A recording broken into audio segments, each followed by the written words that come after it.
Hello everyone, myself Mrs. Sanvi Deshmukh. I wish you all a very happy Constitutional Day. On this 26th November, we celebrate this day as Constitutional Day. So I am here to talk about the importance of the day as to why do we celebrate this day as Constitutional Day. 26th November 1949 is the day when our Constitution was drafted by the Constituent Assembly, where there were 299 members who were elected by the provincial assemblies. They have studied, they took over 3 years, 11 sessions of 165 days period, and then they have brought us this constitution. So initially, while they have brought us this constitution, it contained 395 articles, 22 parts and 8 schedules. And as on date, we have, after 70 years, after 105 amendments which took place in the constitution, today as on date we have 448 articles, 25 parts and 12 schedules. Now these are the numbers through which we come to know that yes, we do have a constitution of the country, we do have a rule book of the country. So at the time of independence, it was necessary to have the systematic country, to have the systematic rule book of the country.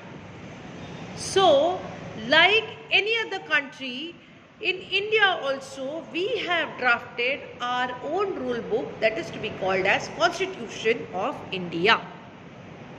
In this rule book, the draftsmen have tried to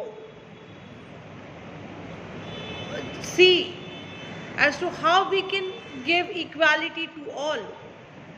The very old casteism system which was running in the country, they tried their level best to evaporate everything and to give altogether new independent lifestyle to all, wherein there will be no caste system to be followed, but at the same time everyone shall have a right to follow their own religion. Everyone shall have a right to freedom to do whatever they want, but with due respect to the law. So if you look into this, each and every aspect is been looked after. If we wish to know as to how our country is being governed, how all the questions are being solved, you just need to open the constitution. Take for example, who shall be the President of India?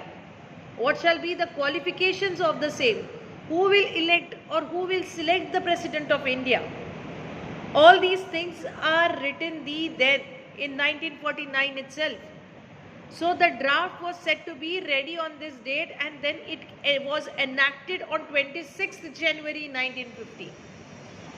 But we celebrate this day because this is the day when it actually took place. So here the framers have formed that we shall have 3 organs of the government. They shall be legislature, executive and the judiciary. What shall be the power given to the legislature? What shall be the power given to the executives? And what shall be the power given to the judiciary? Legislatures will make the law, executives will execute the law, and judiciary will protect the law. So what is the role played by the judiciary? The role played by the judiciary is to protect the constitution. Here, judiciary's role is also to protect the constitution in this, at the same time in the law. Article 13 of the constitution says that if any law is inconsistent with the fundamental rights of the constitution, that law to be declared as void, that law to be declared as unconstitutional. So here I would say that constitution is the one which is guaranteeing independence to us. To live a country without constitution is as good as to live a country without a system. As we cannot imagine a country without a law, we cannot also imagine a country without constitution. Earlier, initially, there was a system of law which we have followed, but there was no constitution. So as there was no constitution, we lost our independence easily because there was a monarchical system. All the kings were indebted towards the foreign powers, and then finally we lost our independence.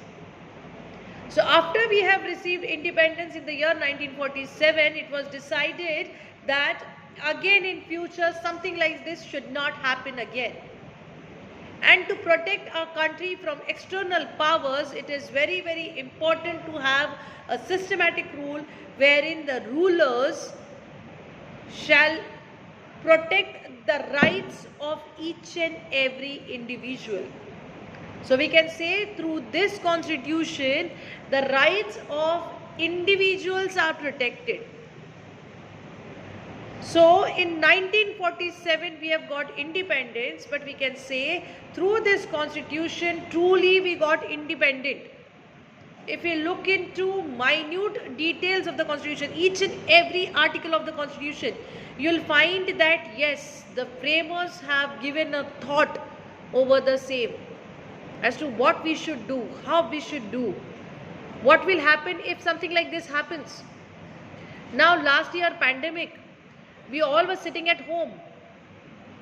This particular situation was something like na bhuto na bhavishyati. No one has predicted that something like this would happen and then we'll have to sit at home. But something like this was already been imagined by these draftsmen. So we can say article 41, 44. Sanchar Bandi hum logon ne sabne suna. So this could happen. So here the draftsmen have given an effect to all the laws in such a manner that we shall sustain our independence. It shall not go. If you look into, take for example, very, very important article, Article 14, right to equality. Everyone shall be treated equally in the eyes of law. Article 15, there shall be no discrimination on the basis of color, caste, color, class, region, sex and gender. I'm sorry. So here there shall be no discrimination which shall take place.